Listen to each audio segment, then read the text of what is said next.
नमस्कार साथियों, स्वागत है आपका इंस्पायरिंग वॉइस यूट्यूब चैनल पर। आइए आज सुनाते हैं आपको एक गरीब लड़का और बुद्धिमान संत की कहानी। एक गांव में एक गरीब लड़का रहता था। वह बहुत ईमानदार और परमार्थी था। वह मेहनत मजदूरी कर अपना जीवन व्यतीत कर रहा था।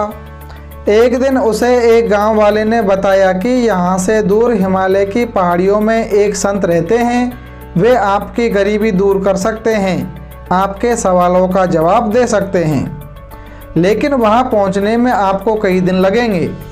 लड़का उस व्यक्ति की बात मानकर संत के पास जाने के लिए रवाना हुआ। चलते चलते रात हो गई तो उसने एक गांव में रुकने का निश्चय किया। वह लड़का गांव में गया और एक घर के आगे जाकर दरवाज़ा खटखटाया। मुझे एक रात आपके यहाँ रुकना है, लड़के ने दरवाज़ा खोलने वाली महिला से कहा। उस घर में वह महिला और उसकी एक जवान लड़की रहती थी। लड़का उनके यहाँ रात भर रुका। सुबह होते ही वह लड़का जाने लगा तो उस महिला ने पूछा, बेटा तू कहाँ जा रहा है? लड़के ने उसे सारी बात बताई। वह महिला बोली, बेटा एक सवाल मेरा भी पूछ लेना उस संत से। लड़के ने कहा, क्या सवाल है आपका? महिला ने कहा, ये मेरी बेटी गूंगी है, बोलती नहीं है, ये कैसे और कब बोलेगी ये पूछ कर आना। लड़के ने हामी भरी और रवाना हो गया। कई कोस चलने के बाद उसे एक पहाड़ दिखाई दिया। वह पहाड़ के नज़दीक पहुंचा, जहां उसे एक व्यक्ति मिला जो पैसे से जादूगर था। जादूगर उस लड़के से बोला, बेटा कौन हो और कहाँ जा रहे हो? लड़के ने अपना परिचय दिया और बोला, बाबा मुझे पहाड़ के उस पार जाना है, जहाँ एक संत रहते हैं, उनसे कोई बात पूछने जा रहा हूँ।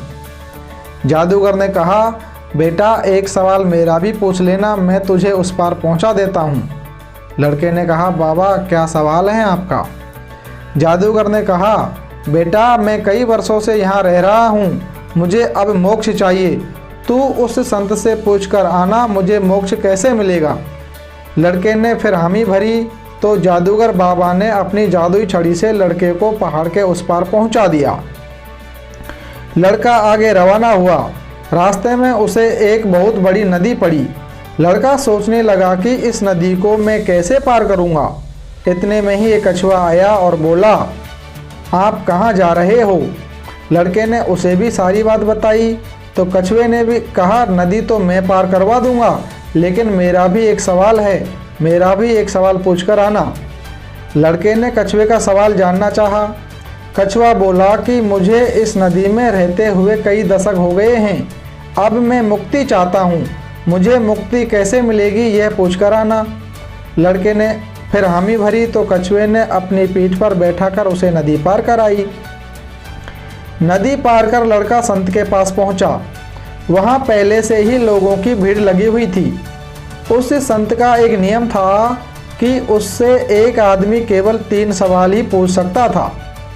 काफ़ी समय बाद लड़के की बारी आई तो वह असमंजस में पड़ गया। वह सोचने लगा कि मैं किसका सवाल छोड़ूं और किसका पूछूं। वह विचार करने लगा कि लड़की का सवाल छोड़ूं तो वह बिना बोली रह जाएगी, उस जादूगर का छोड़ूं तो उससे मैं वादा करके आया हूं, और यदि कछुए का छोड़ूं तो मुझे जाते समय नदी पार कौन कराएगा। काफ़ी सोच विचार कर उसने तय किया कि मैं मेरा ही सवाल छोड़ देता हूँ, मेरी ही समस्या छोड़ देता हूँ और उन तीनों के सवाल पूछ लेता हूँ। इस प्रकार वह लड़का अपना सवाल छोड़कर उन तीनों के सवाल पूछता है। लड़का उन तीनों के सवालों का जवाब लेकर वहाँ से अपने घर के लिए चल देता है। लौटते समय रास्ते में उसे पहले नदी पड़ी। वहाँ रह रहे कछुए ने अपने सवाल पूछा तो लड़के ने कहा, पहले आप मुझे नदी पार तो कराइए। कछुए ने उसे नदी पार कराई और अपना सवाल पूछा। लड़के ने कहा, आप भगवान को याद कर अपने शरीर के ऊपरी आवरण को हटा दें तो आपकी मुक्ति हो जाएगी। कछुए ने ईश्वर का स्मरण किया और जैसे ही अपना आवरण हटाया तो उसमें से हीरे मोती निकले और कछुआ गायब हो गया, अर्थात उसकी मुक्ति हो गई। उन हीरे मोतियों को लड़के ने ले लिया, अर्थात उसे दौलत मिल गई। उन हीरे मोतियों को लेकर लड़का वहाँ से चला तो आगे वह जादूगर मिला। उसके द्वारा अपना सवाल पूछने पर लड़के ने कहा, आप अपनी जादुई छड़ी किसी को दे दें तो आपका उद्धार हो जाएगा और आपको स्वर्ग मिलेगा। यह छड़ी इस लड़के को ही दे देता हूँ। जादूगर ने मन में ऐसा विचार किया और छड़ी उस लड़के को दे दी। छड़ी देते ही जादूगर अंतर्धान हो गया, अर्थात उसे भी मोक्ष मिल गया और लड़के को पैसे के बाद अब पावर यानी शक्ति भी मिल गई। लड़का वहां से रवाना हुआ और सीधा उस महिला के घर आया। महिला ने पूछा, बेटा क्या इलाज बताया है मेरी बेटी का? लड़के ने कहा, माताजी आपकी लड़की शादी करते ही बोलने लग जाएगी, आप इसकी शादी कर दें। यह सुनकर महिला अचंभित हुई। अगले ही पल उसने सोचा कि मेरी बेटी की शादी मैं इसी से करा देती हूँ। इसके बाद उस लड़के के साथ वह अपनी लड़की की शादी कर देती है। शादी होते ही संयोगवश वह लड़की बोलने लग जाती है। इस प्रकार उस लड़के के पास पैसा, पावर और पत्नी मिल जाती है और उसकी सब गरीबी दूर हो जाती है। यह सब जब हुआ तब उसने त्याग की भावना अपनाई। वह लड़का अपनी समस्या लेकर कई कोस चलने के बाद उस संत के पास पहुंचा। उसे रास्ते में काफ़ी परेशानी हुई, फिर भी उसने परमार्थ की भावना का परिचय दिया और अपनी समस्या छोड़ उन तीनों की समस्या पूछी। वह अपने सवाल के लिए इन तीनों में से किसी का भी सवाल छोड़ सकता था, लेकिन उसने परहित के कारण अपना ही सवाल छोड़ दिया और इन तीनों का पूछा। उस लड़के में त्याग, परमार्थ, निस्वार्थ की भावना आदि गुण थे, जिसके कारण ही उसे पैसा, पावर और पत्नी मिली। प्यारे साथियों, इस कहानी से हमें यह शिक्षा मिलती है कि हमें भी निस्वार्थ भाव से लोगों की मदद करते रहना चाहिए। अपना हित न साधकर जिनित के कार्यों में भागीदारी निभानी चाहिए।